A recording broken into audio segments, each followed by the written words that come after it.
censura é sempre com medo. Eu fiz o Antígona nessa época, a gente representava com medo no palco, assim. Eu tinha medo de levar um tiro, de levar uma bordoada, lógico. É horrível. A censura é uma coisa horrível. Censurar, quem somos nós para censurar? Censurar o quê? Tudo vale, tudo é bom na vida, no teatro. A censura, não. Quando eu vejo censura, seja numa escola de criancinha, seja numa faculdade, seja no teatro, seja onde for, censura, não. As pessoas, antigamente, por exemplo, nas peças do Nelson Rodrigues, era um escândalo, né? A plateia, nas estreias, estrebuchavam, gritavam, urravam contra o que estava acontecendo. Então, eu não sei. Nós estamos vivendo um terremoto no Brasil. É um verdadeiro terremoto.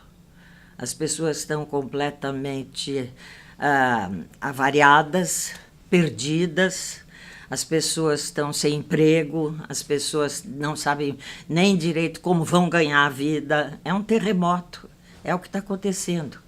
Veio vindo e se afunilou.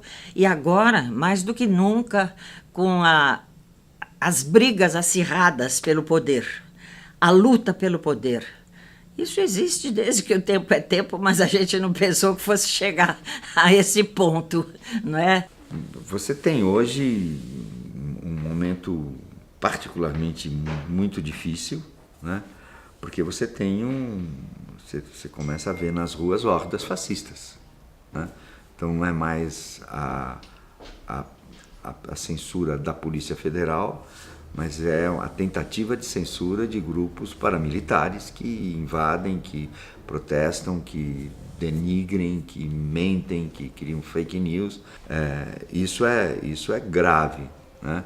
E surge a partir também de uma situação cultural, né? No caso do Brasil também, porque é um fenômeno também que se reproduz em outros lugares do mundo, mas no caso do Brasil, fundamentalmente pelo grande esforço de emburrecimento que as mídias sociais hoje desenvolvem, né? A fake news não é só aquilo que é noticiado, mas também pode-se dizer aquilo que deixa de ser. Nós estamos falando de cultura. Falar de cultura praticamente é uma coisa complicada, porque parece que você está falando de uma abstração alienígena, exógena. Você é da onde, né? Cultura. A exposição, como você falou, do Santander é lamentável. E lamentável é a empresa que se submete a isso, né? Não é só lamentável quem tenta impedir, mas é lamentável também quem capitula. E eu acho que a arte em São Paulo, aqui eu vejo, quer dizer, os grupos não capitulam, né? Não tem capitulado. E isso é uma coisa extremamente positiva, eu acho. A gente enfrenta, né? Os nossos temas são os temas que a gente acha que tem que ser falados e porque a gente quer dialogar com o nosso público, né? Claro que há censura, lógico que há censura. A censura dos próprios produtores. A censura. Os produtores falam, não é bom, isso aí não pega bem, é melhor não. Ou então vamos arrebentar com isso. Da ditadura, claro, quando veio a ditadura foi uma coisa horrível, o choque foi uma coisa horrorosa. E tudo era proibido, você não podia falar nada, você não podia falar a palavra general, nem capitão, nem nada. Eu tive o Nelson Rodrigues, imagina você, o Nelson Rodrigues, que eu montei com 27 no palco e mais uns 10 fora, quer dizer, eram uns 40 pessoas ao todo. A censura proibiu no dia da estreia. Então tinha sempre essa carga. Mas a classe teatral, por exemplo, naquela época, por exemplo, eu recebi telefonemas de umas 5 companhias, dizendo, olha, Miriam, se você não conseguir liberar a sua peça, amanhã a gente faz uma greve. Então a gente fecha os teatros, não é uma greve, fecha os teatros, então em protesto. Então tinha essa força das pessoas que estavam à tua volta. Hoje em dia, não tem isso. Hoje em dia a classe está dividida com essa coisa dessa eleição e com ódio no coração. É uma coisa horrorosa isso. Então se você não dá liberdade nem para isso, que tipo de liberdade você quer? Eu não vou desrespeitar uma pessoa que tem uma opinião diferente da minha. Eu acho que todo mundo tem direito a uma opinião. Para isso serve a liberdade. Então isso, eu acho que nesse momento está faltando.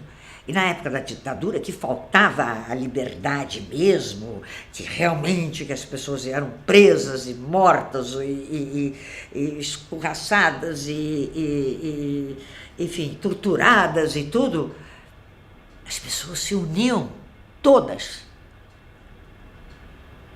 Então essa eu acho uma grande diferença daquela época e desta época aqui. E isso naturalmente reflete no teatro. Não pensa você porque a Constituição de 88 aboliu a censura, né? A censura prévia, que a gente pode falar o que quiser, não é bem assim não. Você vai numa emissora de televisão e fala, ó, cuidado, hein, isso aqui, cuidado, isso aqui não pode. Então existe a censura interna, que eu não tiro a razão deles, entende? Eles também estão sobrevivendo, entende? Graças, às vezes, até a esse puxa-saquismo, né? Mas eu penso que é muito ruim para o artista, você limita a criatividade do artista quando você consegue impor as coisas, entende? Isso é terrível. O que eu lamento profundamente é que a maioria aceita essa imposição. E isso é muito triste. Eu, como sou um produtor independente, eu nunca tive patrocínio de ninguém. Nos meus 58 anos de profissão, nunca tive patrocínio de ninguém. Eu mesmo, Ari Toledo, patrocinava Ari Toledo. Então eu posso dizer de boca cheia, posso dizer com orgulho, entende? Que eu me considero um vencedor nesse campo da mídia forçada e exigente como ela é até hoje.